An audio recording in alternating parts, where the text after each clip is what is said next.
अगर एक सुबह देश की राजधानी दिल्ली उठे और उसे महसूस हो कि वो अब राजधानी नहीं बल्कि एक विशाल गांव बन चुकी है, जहां कल तक चमचमाती एम्बेसडर कारें और वीआईपी काफले दौड़ते थे, वहां आज बैलगाड़ियों की लंबी कतारें खड़ी हों। जहां विदेशी मेहमानों के स्वागत के लिए फूल लगाए जाते थे, वहां किसान अब अपने मवेशियों को चारा खिला रहे हों।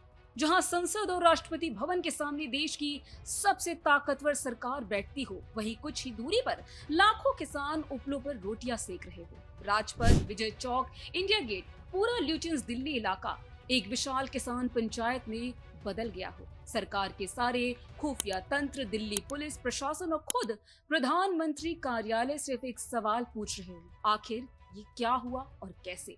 क्योंकि ये कोई राजनीतिक पार्टी का प्रदर्शन नहीं था, ना कोई चुनावी रैली, ना कोई सरकारी संगठन, ना कोई अरबों रुपए का फंड और ना ही सोशल मीडिया। फिर भी करीब 5 लाख किसान देश के अलग अलग राज्यों से अपनी बैलगाड़ियों, ट्रैक्टरों, भैंसों, गायों और पूरे परिवार के साथ दिल्ली पहुंच गए थे। और सबसे हैरानी की बात, इस पूरी भीड़ को नियंत्रित कर रहा था एक ऐसा इंसान जो ना सांसद था, ना विधायक, ना मंत्री। उसके पास ना कोई सरकारी पद था, ना कोई सुरक्षा, ना कोई राजनीतिक पार्टी।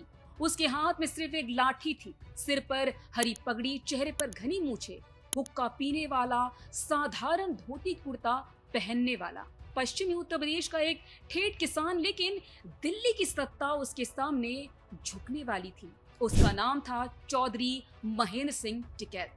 लोग उन्हें सम्मान से कहते थे बाबा टिकैत।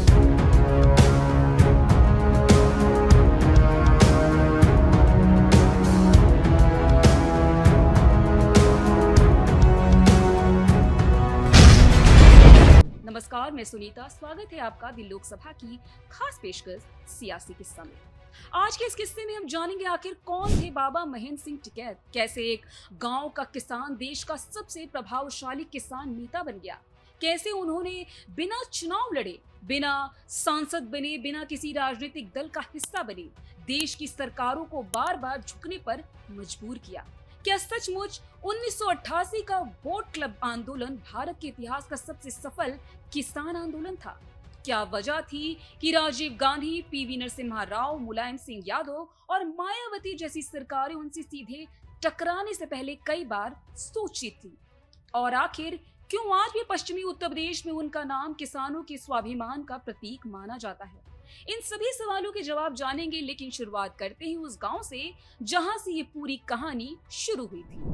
उत्तर प्रदेश का मुजफ्फरनगर जिला, गन्ने की खेती, खाप पंचायतें और खेती किसानी की मजबूत परंपरा। इसी जिले का एक गांव है सिसोली।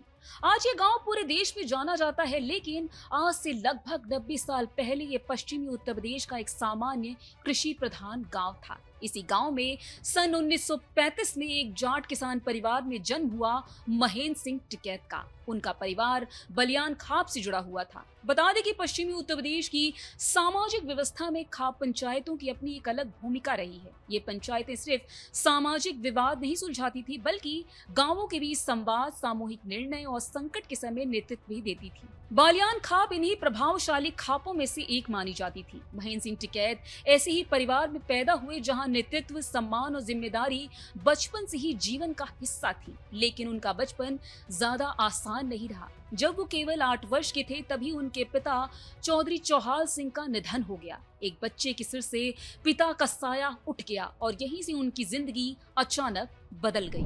8 साल की उम्र, जिस उम्र में बच्चे खेलते हैं, स्कूल जाते हैं, दोस्त बनाते हैं, उस उम्र में महेंद्र सिंह टिकैत परिवार और समाज की जिम्मेदारियों को समझने लगे थे। धीरे धीरे उन्होंने खेती संभालनी शुरू की, गांव के लोगों के बीच बैठना शुरू किया, पंचायतों में जाना शुरू किया और लोगों की समस्याएं सुनना भी शुरू कर दिया। यहीं से उनके भीतर नेतृत्व का बीज पनपने लगा। बाबा टिकैत किसी बड़े विश्वविद्यालय के छात्र नहीं थे। उन्होंने ना अंग्रेजी भाषण दिए थे, ना बड़े बड़े राजनीतिक सिद्धांत पढ़ाए, ना दिल्ली की राजनीति से अपना करियर शुरू किया। उनकी सबसे बड़ी ताकत उनकी डिग्री नहीं, बल्कि उनकी विश्वसनीयता थी। वो वही खाते थे जो किसान खाता था, वही पहनते थे जो किसान पहनता था, उसी खेत में बैठते थे जहां किसान बैठता था और उसी भाषा में बात करते थे जिसे किसान समझता था। इसलिए जब वो पंचायत में बोलते थे तो लोग उन्हें सुनते नहीं थे, बल्कि उनकी बात को अपना फैसला मान लेते थे। बाबा टिकैत का व्यक्तित्व बाकी नेताओं से बिल्कुल अलग था। वो मंच पर आते तो किसी नेता जैसी औपचारिकता नहीं होती, सामने हुक्का रख दिया जाता, वो आराम से बैठ जाते और फिर किसानों से सीधे बात शुरू कर देते थे। उनकी भाषा बिल्कुल देसी थी। वो भाषण नहीं देते थे, संवाद करते थे। यही कारण था कि पश्चिमी उत्तर प्रदेश, हरियाणा, राजस्थान, उत्तराखंड के बाद में देश के कई हिस्सों के किसान उन्हें अपना नेता मानने लगे। महेंद्र सिंह टिकैत की सबसे बड़ी खासियत ये थी कि उन्होंने कभी खुद को राजनीतिक नेता नहीं कहा। उनका मानना था कि किसान आंदोलन अगर किसी राजनीतिक दल के हाथ में चला गया तो किसानों का हित राजनीति के हित से छोटा हो जाएगा। इसी सोच ने आगे चलकर भारतीय किसान यूनियन की नींव रखी, एक ऐसा संगठन जो चुनाव नहीं लड़ता था लेकिन सरकारों को झुकाने की क्षमता रखता था। आने वाले वर्षों में यही संगठन उत्तर प्रदेश की राजनीति ही नहीं बल्कि दिल्ली की सत्ता तक को चुनौती देने वाली थी। लेकिन सवाल ये है कि आखिर ऐसा क्या हुआ कि एक साधारण किसान कुछ ही वर्षों में लाखों किसानों की आवाज बन गया? कौन सी घटना थी जिसने पहली बार उत्तर प्रदेश सरकार को घुटनों पर ला दिया? कैसे एक छोटे से बिजली घर के बाहर शुरू हुआ आंदोलन मेरठ कमिश्नरी के 24 दिन लंबे घेराव तक पहुंचा और फिर वहीं से दिल्ली फतेह करने की कहानी लिखी गई। साल 1980 का दशक, भारत की राजनीति तेजी से बदल रही थी। दिल्ली में सरकारें विकास के बड़े बड़े दावे कर रही थी, लेकिन गांवों में रहने वाला किसान एक अलग ही संकट से गुजर रहा था। खेती की लागत लगातार बढ़ रही थी, डीजल महंगा हो रहा था, खाद और बीज की कीमतें बढ़ रही थी, लेकिन किसानों की फसल का दाम उतनी तेजी से नहीं बढ़ रहा था। सबसे बड़ी समस्या थी सिंचाई। उस दौर में पश्चिमी उत्तर प्रदेश की खेती मुख्य रूप से ट्यूबवेल पर निर्भर थी। ट्यूबवेल चलाने के लिए बिजली चाहिए, लेकिन बिजली कभी आती तो कभी घंटों गायब रहती। ऊपर से बिजली विभाग लगातार बढ़ते हुए बिल भेज रहा था। एक तरफ खेत सूख रहे थे, दूसरी तरफ किसानों पर बकाया बढ़ता जा रहा था। ऐसे माहौल में गांव-गांव में एक ही सवाल गूंजने लगा, आखिर किसान जाए तो जाए कहां? यही से शुरू होती है भारतीय किसान यूनियन की कहानी। साल 1986 पश्चिमी उत्तर प्रदेश के किसानों ने महसूस किया कि अलग अलग गांवों में छोटे छोटे विरोध करने से सरकार पर कोई असर नहीं पड़ रहा। जरूरत थी एक ऐसे संगठन की जो किसी राजनीतिक दल का हिस्सा ना हो, जो किसानों की भाषा समझता हो, जिसकी बात पर लाखों किसान एक साथ खड़े हो जाएं। इसी सोच के साथ भारतीय किसान यूनियन यानी BKU नई ऊर्जा और संगठित स्वरूप मिला। चौधरी महेंद्र सिंह टिकैत को उसका राष्ट्रीय अध्यक्ष चुना गया, लेकिन यही उन्होंने एक ऐसा फैसला लिया जिसने BKU को बाकी किसान संगठनों से बिल्कुल अलग बना दिया। उन्होंने साफ घोषणा की कि भारतीय किसान यूनियन चुनाव नहीं लड़ेगी, हम किसी राजनीतिक दल के नहीं, केवल किसानों के साथ खड़े रहेंगे। उनका मानना था जिस दिन संगठन चुनाव लड़ने लगेगा उसी दिन किसान पीछे छूट जाएगा और नेता आगे निकल जाएगा। यही कारण था कि उनकी पंचायतों में हर दल के समर्थक किसान बैठते थे, लेकिन किसी दल का झंडा नहीं दिखाई देता था। उनके मंच पर सिर्फ एक पहचान थी, किसान।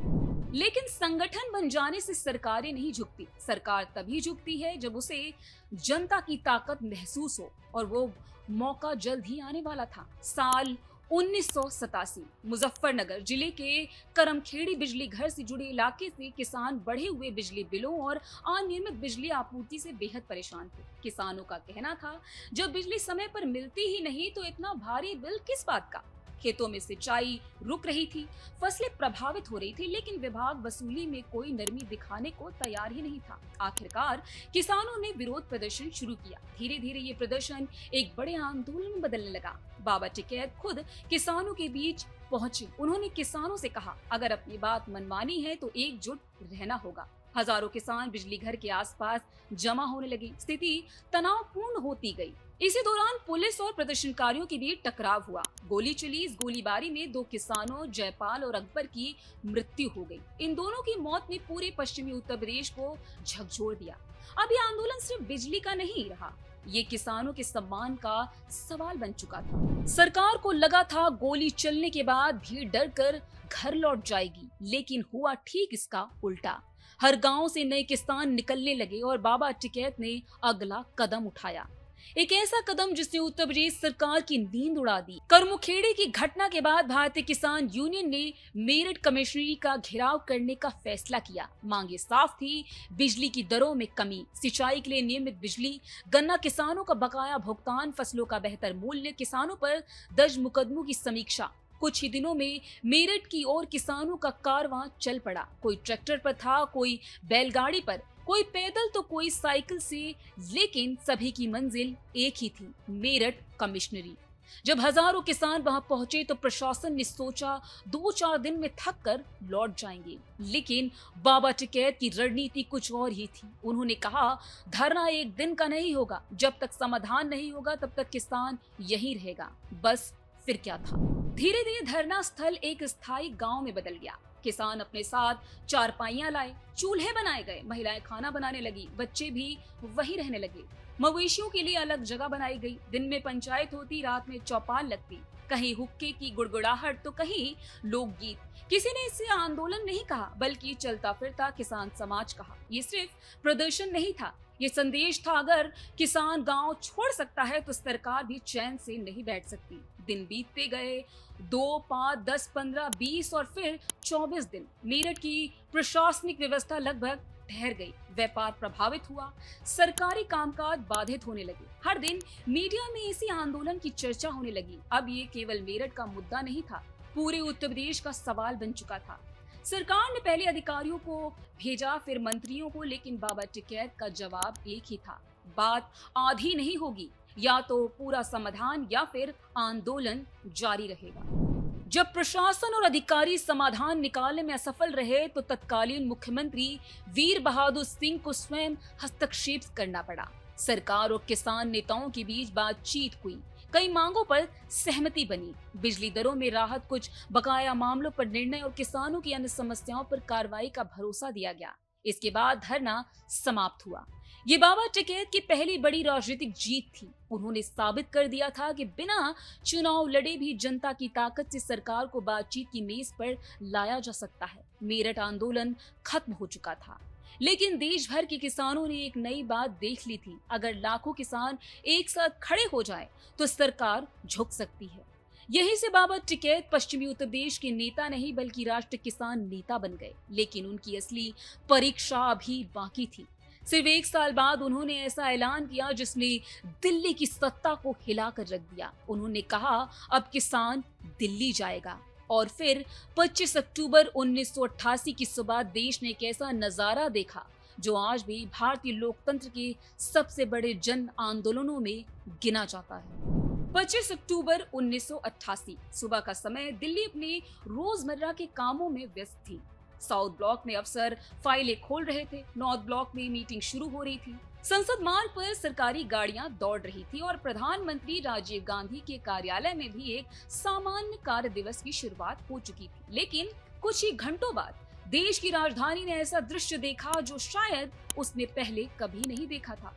दिल्ली की सीमाओं से ट्रैक्टर का एक काफिला अंदर घुस रहा था, फिर दूसरा, फिर तीसरा और फिर चौथा, और देखते ही देखते सैकड़ों नहीं, हजारों नहीं बल्कि लाखों किसानों का सैलाब दिल्ली की ओर बढ़ने लगा। किसी के ट्रैक्टर पर राशन रखा था, किसी की बैलगाड़ी पर बच्चे बैठे थे, कहीं महिलाएं थी, कहीं बुजुर्ग, साथ में भैंसे, गाय, बैल, चारपाइयां, चूल्हे, आटा, दाल, लकड़ियां, उपले और कई जगह तो पूरे गांव के गांव एक साथ दिल्ली की ओर बढ़ रहे थे। ये कोई एक दिन का प्रदर्शन नहीं था, ये लोग रहने आए थे। मेरठ आंदोलन की सफलता के बाद भारतीय किसान यूनियन का आत्मविश्वास कई गुना बढ़ चुका था। अब किसानों को लगने लगा था कि अगर राज्य सरकार झुक सकती है तो केंद्र सरकार भी किसानों की आवाज सुनने के लिए मजबूर होगी। इसी बीच देश भर के किसानों से लगातार शिकायतें आने लगी। कहीं गन्ने का भुगतान रुका हुआ था, कहीं बिजली के बिल बढ़ा दिए गए, कहीं सिंचाई की समस्या थी तो कहीं खाद और बीज की कीमतें किसानों की कमर तोड़ रही थी। बाबा टिकैत ने देश के अलग अलग राज्यों में पंचायतें शुरू कर दी। आज की तरह ना मोबाइल फोन थे, ना व्हाट्सएप, ना फेसबुक, ना यूट्यूब और ना ही 24 घंटे चलने वाले न्यूज चैनल। फिर भी संदेश गांव से गांव, चौपाल से चौपाल, खाप से खाप और किसान से किसान तक पहुंच गया। 25 अक्टूबर को दिल्ली चलना है। आज के दौर में अगर 5 लाख लोगों को किसी एक जगह इकट्ठा करना हो तो महीनों की डिजिटल तैयारी करनी पड़ती है, लेकिन 1988 में यह काम सिर्फ भरोसे के दम पर हुआ। पश्चिमी उत्तर प्रदेश, हरियाणा, राजस्थान, पंजाब, मध्य प्रदेश, उत्तराखंड के तत्कालीन पर्वतीय क्षेत्र और कई अन्य राज्यों से किसान अपने अपने साधनों से निकल पड़े। कहीं ट्रैक्टर ट्रॉलियां थी, कहीं बैलगाड़ियां, कहीं किसान बसों और ट्रकों में आए तो हजारों लोग पैदल भी पहुंचे। समकालीन रिपोर्टों में आंदोलनकारियों की संख्या के अलग अलग अनुमान मिलते हैं। कई विवरणों में ये संख्या लगभग 5 लाख बताई गई, जबकि कुछ स्रोत इससे कम या अधिक का अनुमान भी देते हैं। लेकिन इस बात पर व्यापक सहमति है कि उस समय के सबसे बड़े किसान जमावड़े में से एक था। बाबा टिकैत का एक संदेश लाखों लोगों के लिए आदेश बन चुका था। लेकिन दिल्ली प्रशासन ने शायद सोचा था कि किसान आएंगे, कुछ घंटे नारे लगाएंगे, ज्ञापन देंगे और वापस लौट जाएंगे। उसे अंदाजा ही नहीं था कि इस बार किसान राजधानी में अपना गांव बसाने आया है। उस समय दिल्ली का बोट क्लब यानी विजय चौक से इंडिया गेट तक का इलाका देश के सबसे प्रतिष्ठित राजनीतिक स्थलों में गिना जाता था। यहीं बड़ी बड़ी रैलियां होती थी, यही राष्ट्रीय समारोह आयोजित किए जाते थे। लेकिन 25 अक्टूबर के बाद ये पूरा इलाका बदल चुका था। जहां पहले हरी घास दिखाई देती थी, वहां अब चारपाइयां बिछ चुकी थी। जहां अधिकारी पैदल घूमते थे, वहां किसान अपने बैल बांध रहे थे, उपलों पर रोटियां सिक रही थी, बड़े बड़े भगोनों में दाल पक रही थी, महिलाएं भोजन बना रही थी, बच्चे खुले मैदानों में खेल रहे थे। सुबह सुबह भैंसों का दूध निकाला जा रहा था, शाम को पंचायतें लगती थी, रात में लोकगीत गूंजते थे। राजपथ जिसे दुनिया भारत की शक्ति का प्रतीक मानती थी, वो कुछ दिनों के लिए भारत के ग्रामीण जीवन का प्रतीक बन गया। विदेशी पत्रकार इस दृश्य को कैमरे में कैद कर रहे थे। देश भर के अखबार इसी आंदोलन की तस्वीरें छाप रहे थे। दिल्ली ने पहली बार सत्ता और गांव में आमने सामने खड़ा देखा। यह आंदोलन किसी एक मुद्दे पर आधारित नहीं था। भारतीय किसान यूनियन ने केंद्र सरकार के सामने कई मांगे रखी, जिनमें प्रमुख थी किसानों के बिजली बिलों में राहत और बकाया पर पुनर्विचार, सिंचाई के लिए पर्याप्त और नियमित बिजली उपलब्ध कराना, गन्ने का लाभकारी मूल्य बढ़ाना और मिलों द्वारा बकाया भुगतान सुनिश्चित करना, कृषि ऋण और बकाया से जुड़े मामलों में राहत, खाद, बीज और अन्य कृषि इनपुट पर सहायता, कृषि नीतियों में किसानों से संवाद बढ़ाना। बता दें कि विभिन्न समकालीन दस्तावेजों में इन मांगों का स्वरूप और क्रम कुछ भिन्न मिलता है, लेकिन मूल उद्देश्य किसानों की लागत कम करना है, आय बढ़ाना और सरकारी नीतियों में राहत दिलाना था। प्रधानमंत्री राजीव गांधी और उनकी सरकार एक असामान्य परिस्थिति का सामना कर रहे थे। एक तरफ देश की राजधानी का सबसे संवेदनशील इलाका लाखों किसानों से घिरा हुआ था, दूसरी तरफ सरकार बल प्रयोग करती रही तो स्थिति और बिगड़ सकती थी। शुरुआत में प्रशासन ने ये उम्मीद की थी कि कुछ दिनों में किसान खुद लौट जाएंगे, फिर अधिकारियों को बातचीत के लिए भेजा गया। लेकिन बाबा टिकैत ने स्पष्ट कर दिया, केवल आश्वासन नहीं, लिखित निर्णय चाहिए। इसके बाद सरकार ने वार्ता का रास्ता अपनाया। कई दौर की बातचीत शुरू हुई, लेकिन धरना जारी रहा। दिल्ली की सड़कें अब केवल यातायात का मार्ग नहीं थी, वो देश के किसान और सरकार के बीच संघर्ष का मैदान बन चुकी थी। लेकिन आंदोलन जितना लंबा चलता गया, तनाव भी उतना ही बढ़ता गया। और फिर 30 अक्टूबर की रात वो हुआ जिसने पूरे आंदोलन को एक निर्णायक मोड़ पर पहुंचा दिया। आंदोलन के अंतिम चरण में पुलिस और प्रशासन ने भीड़ को नियंत्रित करने के लिए कुछ स्थानों पर वाटर कैनन और बल प्रयोग का सहारा लिया। इसी दौरान दिल्ली से लगी लूनी सीमा क्षेत्र में हुई झड़पों और पुलिस कार्रवाई को लेकर अलग अलग विवरण सामने आए। कुछ समकालीन रिपोर्टों और किसान संगठनों के अनुसार गोली चलने की घटनाओं में किसानों की मौत हुई, जबकि सरकारी पक्ष और विभिन्न स्रोतों में घटनाक्रम के विवरण अलग अलग मिलते हैं। लेकिन एक बात स्पष्ट थी, किसान पीछे हटने को तैयार नहीं था। बाबा टिकैत अपने समर्थकों से लगातार कहते रहे, अनुशासन बनाए रखो, सरकारी संपत्ति को नुकसान मत पहुंचाओ, लेकिन अपनी मांगों से पीछे मत हटो। यही अनुशासन आंदोलन की सबसे बड़ी ताकत बन गया। कई दिनों तक चले गतिरोध के बाद सरकार ने किसानों की प्रमुख मांगों पर सहमति बनाने की दिशा में कदम बढ़ाए। गन्ना, बिजली, बकाया भुगतान और अन्य कृषि संबंधी मुद्दों पर राहत दी तथा आगे की कार्रवाई के संबंध में निर्णय और आश्वासन दिए गए। इसी के बाद बाबा टिकैत ने आंदोलन समाप्त करने की घोषणा की। हालांकि लोकप्रिय कथाओं में अक्सर कहा जाता है कि सरकार 7 दिनों में पूरी तरह झुक गई, लेकिन वास्तविक घटनाक्रम कई दौर की बातचीत और चरणबद्ध निर्णयों का परिणाम था। इसलिए इसे एक महत्वपूर्ण राजनीतिक और किसान आंदोलन की जीत के रूप में समझना अधिक उचित है। लेकिन इस आंदोलन ने एक बात हमेशा के लिए साबित कर दी थी, भारत का किसान अगर संगठित हो जाए तो लोकतांत्रिक तरीके से देश की सबसे शक्तिशाली सरकार को भी वार्ता की मेज तक लाया जा सकता है। 1988 के इस आंदोलन के बाद बाबा महेंद्र सिंह टिकैत सिर्फ किसान नेता नहीं रहे, वो एक राष्ट्रीय शक्ति बन चुके थे। लेकिन उनकी सबसे बड़ी ताकत सिर्फ आंदोलन नहीं थी, उनकी सबसे बड़ी ताकत थी सामाजिक एकता। एक ऐसा दौर जब उनकी पंचायतों में हर हर महादेव और अल्लाहू अकबर के नारे एक साथ गूंजते थे। आखिर उन्होंने किसानों को जाति और धर्म से ऊपर कैसे जोड़ा? क्यों देश के प्रधानमंत्री पीवी नरसिम्हा राव भी उनके बेबाक सवालों से असहज हो गए थे? और मुलायम सिंह यादव तथा मायावती की सरकारों से उनकी टकराव की पूरी कहानी क्या थी? 1988 के वोट क्लब आंदोलन के बाद दिल्ली ने एक बात समझ ली थी कि बाबा महेंद्र सिंह टिकैत को नजरअंदाज करना आसान नहीं है। अब अगर देश में किसानों का कोई बड़ा मुद्दा उठता तो सरकार सिर्फ कृषि विभाग की रिपोर्ट नहीं देखती थी, वो ये भी जानना चाहती थी कि बाबा टिकैत क्या कह रहे हैं। क्योंकि अगर सिसोली से एक आवाज उठ जाती तो पश्चिमी उत्तर प्रदेश से लेकर हरियाणा, राजस्थान और उत्तर भारत में कई इलाकों में लाखों किसान सड़कों पर उतर सकते थे। लेकिन दिलचस्प बात ये थी कि इतनी लोकप्रियता मिलने के बाद भी बाबा टिकैत ने कभी चुनाव नहीं लड़ा, ना मंत्री बनने की इच्छा जताई, ना सांसद बनने की। उनका कहना था कि अगर मैं राजनीति में चला गया तो किसान पीछे छूट जाएगा। यही वजह थी कि सत्ता उनके पास नहीं थी, लेकिन सत्ता पर उनका प्रभाव जरूर था।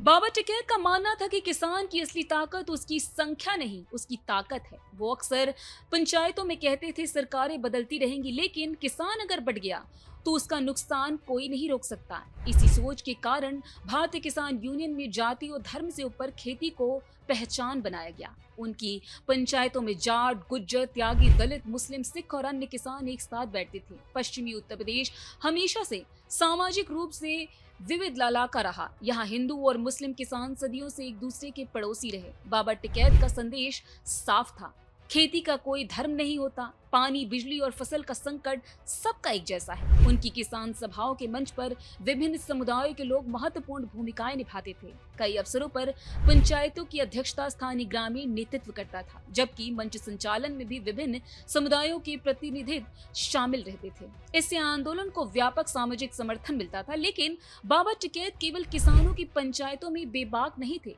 जब वो देश के प्रधानमंत्री के सामने बैठते थे तब भी उतना ही साफ भाषा में बोलते थे। और एक ऐसा ही एक चर्चित प्रसंग 1990 के दशक में सामने आया।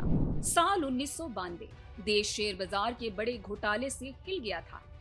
हर्षद मेहता घोटाला, इस मामले ने पूरे देश में भ्रष्टाचार और वित्त व्यवस्था पर सवाल खड़े कर दिए थे। इसी दौर से जुड़ा एक चर्चित किस्सा बाबा टिकैत के बारे में भी सुनाया जाता है। कई संस्मरणों और मौखिक विवरणों के अनुसार एक मुलाकात के दौरान बाबा टिकैत ने तत्कालीन प्रधानमंत्री पीवी नरसिम्हा राव से सीधे पूछा, गरीब किसान पर कुछ 100 रुपए का बकाया हो तो सरकार सख्ती करती है, लेकिन जिन पर करोड़ों के आरोप लगते हैं उनके खिलाफ कार्रवाई इतनी धीमी क्यों होती है?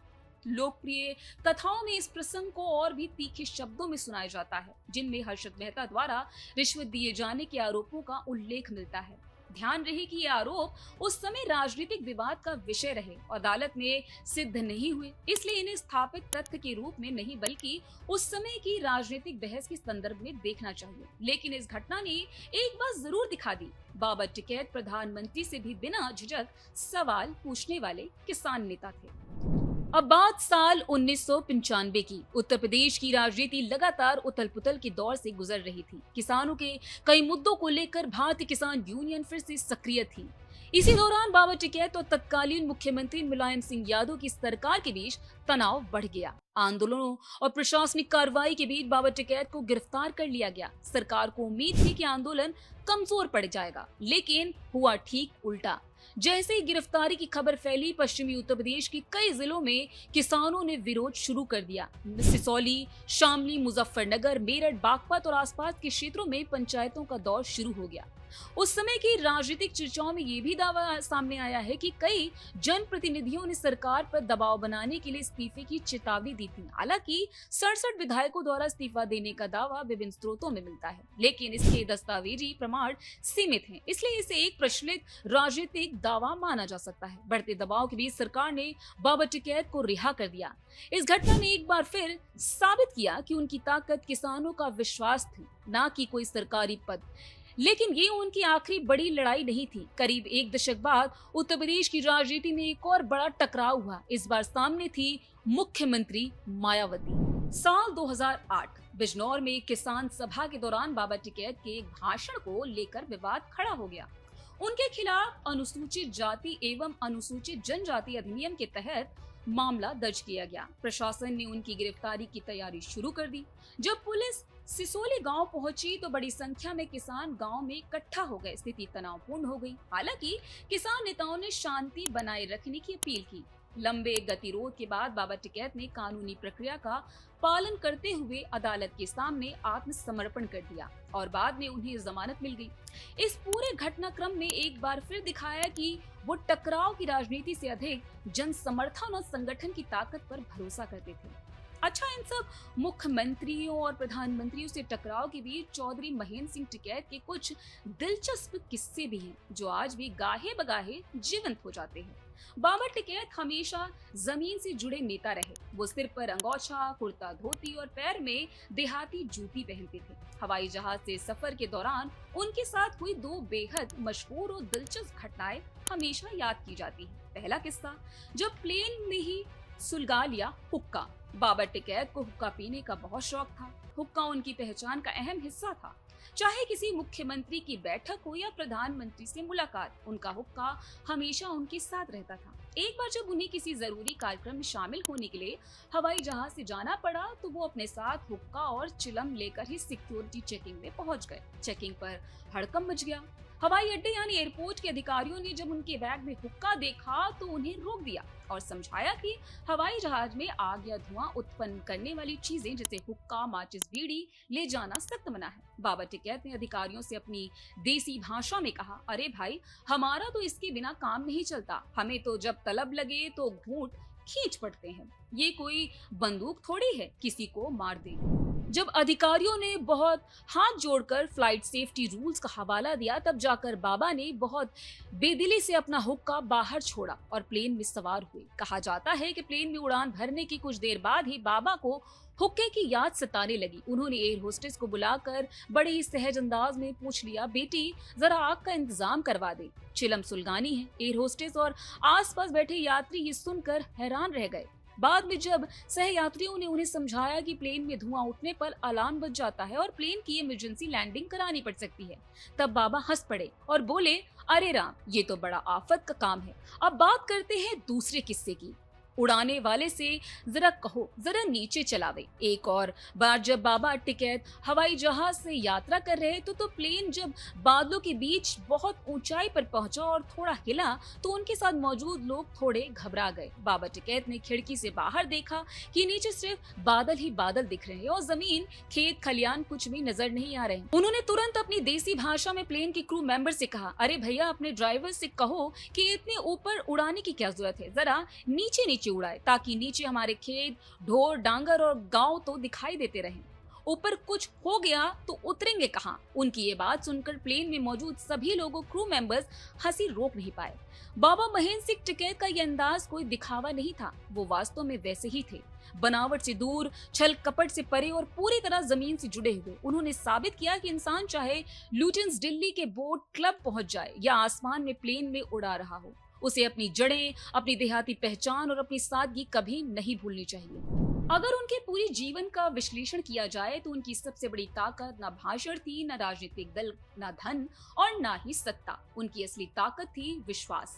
किसानों को विश्वास था कि अगर बाबा टिकैत कोई बात कह रहे हैं तो वो सब किसानों को हित में होगी। शायद इसलिए एक आवाज पर लाखों लोग अपने खेत छोड़कर उनके साथ खड़े हो जाते थे।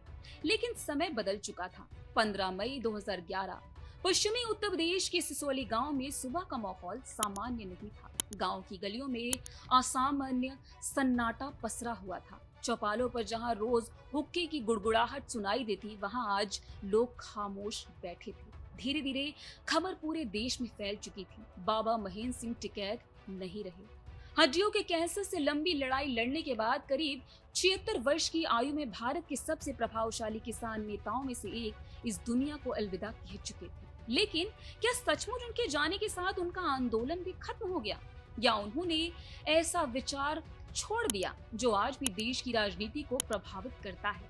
अगर महेंद्र सिंह टिकैत के पूरे जीवन को देखें तो सबसे बड़ा सवाल यही उठता है, आखिर उनके पास ऐसा क्या था जो दूसरे नेताओं के पास नहीं था? ना वो सांसद थे, ना विधायक, ना मंत्री, ना मुख्यमंत्री, ना प्रधानमंत्री। उन्होंने कभी कोई चुनाव नहीं जीता, फिर भी देश के प्रधानमंत्री उनसे बातचीत करने को मजबूर हो जाते। इसकी सबसे बड़ी वजह थी विश्वास। गांव का किसान उन्हें अपना आदमी मानता था। उसे लगता था बाबा टिकैत जो भी बोलेंगे उसमें किसान का हित होगा। यही भरोसा उनकी सबसे बड़ी राजनीतिक ताकत बन गया। भारत में अक्सर नेता पहले चुनाव लड़ते हैं, फिर जनता तक पहुंचते हैं, लेकिन बाबा टिकैत का रास्ता ठीक उल्टा था। उन्होंने पहले जनता का विश्वास जीता और फिर सरकारों को चुनौती दी। उनके लिए सत्ता कभी लक्ष्य नहीं रहा। वो अक्सर कहते थे, हमारी लड़ाई कुर्सी की नहीं है, खेती की है। यही सोच उन्हें बाकी नेताओं से अलग बनाती थी। अब अगर भारत के इतिहास के दो सबसे चर्चित किसान आंदोलनों की तुलना करें तो कई दिलचस्प बातें सामने आती हैं। पहला 1988 का वोट क्लब आंदोलन, दूसरा 2020-2021 का दिल्ली सीमा किसान आंदोलन। दोनों आंदोलनों का उद्देश्य किसानों की मांगों को सरकार तक पहुंचाना था, लेकिन दोनों के दौर, रणनीति और परिस्थितियां काफी अलग थी। 1988 में ना इंटरनेट था, ना सोशल मीडिया, ना लाइव स्ट्रीमिंग। सूचना पंचायती चौपालों और व्यक्तिगत संपर्क से फैलती थी सूचनाएं। फिर भी लाखों किसान दिल्ली पहुंच गए। वहीं 2020-21 के आंदोलन में सोशल मीडिया, 24 घंटे की न्यूज कवरेज, ऑनलाइन अभियान और विभिन्न किसान संगठनों का संयुक्त मंच एक बड़ी भूमिका में दिखाई दिया। 1988 का आंदोलन मुख्यतः बिजली, गन्ना मूल्य, सिंचाई और किसानों की आर्थिक समस्याओं पर केंद्रित था। 2020-21 का आंदोलन 3 केंद्रीय कृषि कानूनों को वापस लेने की मांग पर केंद्रित रहा। दोनों आंदोलनों में एक समानता जरूर थी, दिल्ली एक बार फिर किसानों की आवाज का केंद्र बनी। बाबा टिकैत के निधन के बाद भारतीय किसान यूनियन का नेतृत्व नई पीढ़ी के हाथों में पहुंचा। उनके पुत्र राकेश टिकैत और बड़े भाई नरेश टिकैत किसान राजनीति में सक्रिय रहे। विशेष रूप से 2020-21 के किसान आंदोलन के दौरान राकेश टिकैत राष्ट्र स्तर पर चर्चा में आए। कई लोगों ने इस आंदोलन को बाबा टिकैत की विरासत का विस्तार बताया। हालांकि समय बदल चुका था, मुद्दे बदल चुके थे और नेतृत्व की शैली भी, लेकिन किसानों की एकजुटता का विचार आज भी उसी परंपरा से जुड़ा हुआ दिखाई देता है। ये सवाल आज भी इतिहासकारों और राजनीतिक विश्लेषकों के बीच चर्चा का विषय है। बाबा टिकैत बार बार कहते थे कि भारतीय किसान यूनियन चुनाव नहीं लड़ेगी और किसी दल का हिस्सा नहीं बनेगी। ये बात व्यवहारिकता के रूप से काफी हद तक सही भी रही, लेकिन इतने बड़े जन आंदोलन का राजनीति पर प्रभाव पड़ना स्वाभाविक था। विभिन्न दल उनसे संवाद करना चाहते थे। कई नेता उनका समर्थन पाने की कोशिश करते थे, इसलिए उन्हें पूरी तरह राजनीति से अलग कहना और पूरी तरह राजनीतिक कहना दोनों ही अतिशयोक्ति होगी। ज्यादा सटीक बात यह होगी कि वे किसानों के मुद्दों को राजनीति के केंद्र में लाने वाले जन नेता थे। अगर किसी एक उपलब्धि को सबसे बड़ा कहा जाए तो शायद वह 1988 का वोट क्लब आंदोलन नहीं, बल्कि किसानों को अपने अधिकारों के लिए लोकतांत्रिक और संगठित तरीके से आवाज उठाने का आत्मविश्वास देना था। उन्होंने ये साबित किया कि अगर संगठन मजबूत हो, नेतृत्व विश्वसनीय हो और आंदोलन अनुशासित हो तो सरकार से बातचीत कर नीतिगत बदलाव की दिशा में दबाव बनाया जा सकता है। किसी भी बड़े जननेता की तरह बाबा टिकैत भी आलोचनाओं से अछूते नहीं रहे। कुछ लोगों ने उनकी खाप पृष्ठभूमि को लेकर सवाल उठाए, कुछ ने उनके कुछ सार्वजनिक बयानों की आलोचना की, कुछ राजनीतिक दलों ने उनके आंदोलनों को अपने नजरिए से देखा। लेकिन इन सब के बावजूद एक तथ्य लगभग निर्विवाद है कि भारतीय किसान आंदोलन के इतिहास में उनका नाम सबसे प्रभावशाली नेताओं में गिना जाता है। तो आखिर बाबा महेंद्र सिंह टिकैत की कहानी हमें क्या सिखाती है? ये कहानी सिर्फ एक व्यक्ति की नहीं, ये भारत के उस किसान की कहानी है जो खेत में पसीना बहाता है, लेकिन जरूरत पड़ने पर लोकतांत्रिक तरीके से देश की सबसे बड़ी सत्ता से भी अपनी बात मनवा सकता है। ये कहानी हमें याद दिलाती है कि लोकतंत्र की असली ताकत सिर्फ संसद की इमारतों में नहीं बल्कि उन करोड़ों लोगों में है, बसती है जो अपनी मेहनत से इस देश को चलाते हैं। बाबा टिकैत ने ना कोई बड़ी किताब लिखी, ना कोई राजनीतिक सिद्धांत दिया, लेकिन उन्होंने अपने जीवन से एक बार जरूर सिखाई, अगर जनता संगठित हो तो सत्ता को संवाद करना ही पड़ता है। और शायद यही कारण है कि आज उनके निधन के वर्षों बाद भी जब भी भारत में किसान आंदोलनों का इतिहास लिखा जाएगा तो 1988 का वोट क्लब आंदोलन और बाबा महेंद्र सिंह टिकैत का नाम उस इतिहास के सबसे महत्वपूर्ण अध्यायों में हमेशा दर्ज रहेगा।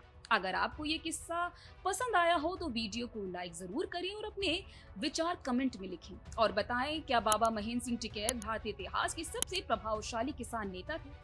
अगर आप ऐसे ही भारत की राजनीति, इतिहास और अनसुनी सच्चाइयों पर गहराई से बने किस्सों को देखना चाहते हैं तो चैनल को सब्सक्राइब करना बिल्कुल मत भूलिए। मैं आपसे फिर मिलूंगी एक और ऐसी अनसुनी कहानी के साथ। इसके लिए देखते रहिए द लोकसभा।